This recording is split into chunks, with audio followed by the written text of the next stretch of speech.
welcome. It's good to be with you once again. Here we are on Good Friday, where we're reminded of the death of Jesus on the cross. And what's really on my mind today is just thinking back to an opportunity that I had while I was in seminary. I was able to go to the Holy Land and spend 26 days in the Holy Land, which is a really rich experience, seeing so many of the holy sites. But for 2 weeks I actually lived within the old walls of Jerusalem and just about a 5-minute walk away from the Church of the Holy Sepulchre. So I was able to go to the Church of the Holy Sepulchre every day for those 2 weeks that I was there. And on one of the nights I actually had the opportunity to be locked in the church, to spend the whole night there in prayer.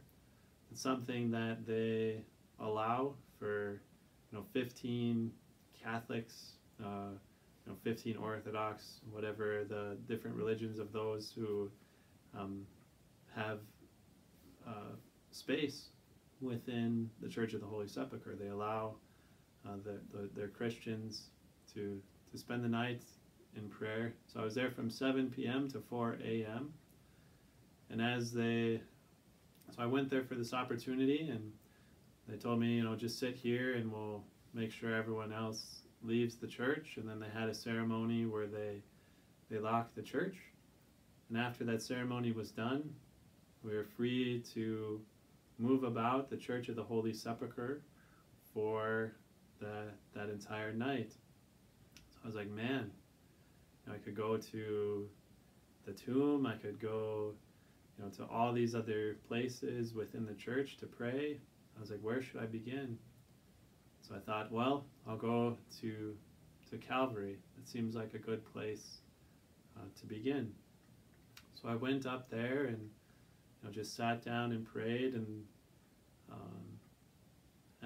just kind of opened myself up and just placed myself there and just kind of thought of that beautiful mystery of this is the place where Jesus was nailed to the cross, where he was lifted up on the cross and suffered there for 3 hours and died for us.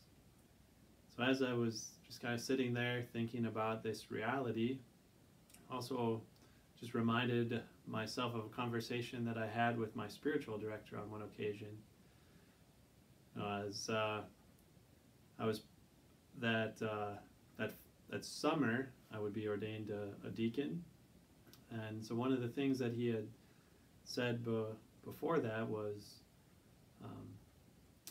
just imagine yourself going to Calvary, and as you think about all these different things, all these worries, anxieties, fears, weaknesses that you may think that you lack, that you may have, just lay those on Calvary and allow them to die there with Jesus so that he can bring new life to these areas for you. And so that's what I began to do, just thinking of all these different shortcomings that I perceived that I had, all the different lacks and different things that I lacked, and the different weaknesses that I had, and just voice them to Jesus, offer them to Jesus and saying these are the things that I'm afraid of. These are the things that I don't think will make me be a good priest. And as I just kind of mentioned those things, named those things, placed them on the Mount of Calvary, it just became that much more apparent to me, all of these weaknesses, all of the different things that I perceive I lack, don't cancel me from the love of God. That his love, he died on the cross precisely knowing all of those things about me, and he was preparing to call me to be a priest, in a way because of all of those things. And so as I just kind of laid those things out, I was able to begin to experience that new life and that trustful surrender to His love. And so on this Good Friday, I just encourage you to do the same or similar. You know, if you're feeling the weight of your weaknesses, your shortcomings, the lack of patience and the difficulties that you may have with the people living around you, or maybe it's the lack of people around you. Maybe you're longing to be around more people again. So whatever it is, I'll just encourage you, to voice those things to Jesus, to lay them down on the Mount of Calvary, at the foot of the cross, and to just allow your heart to be moved to a place of conviction where you're convicted that God loves you, and to not be surprised or amazed when that love is so much more powerful and immense than you ever imagined. And so it's yes, God loves us precisely in our weaknesses. He's not afraid of those things, but sometimes we can be afraid to let Him love us in our weakness. So my encouragement on this Good Friday is to be,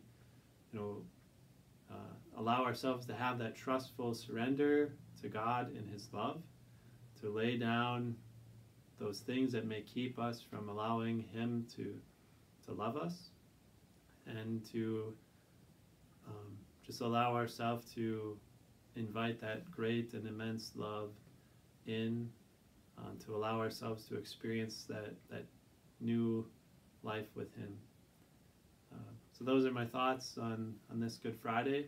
Hope you're able to benefit from them, and that it just increases the love of God in your heart, and increases your awareness and trust of the love that God has for you. So may God bless you this Good Friday and always.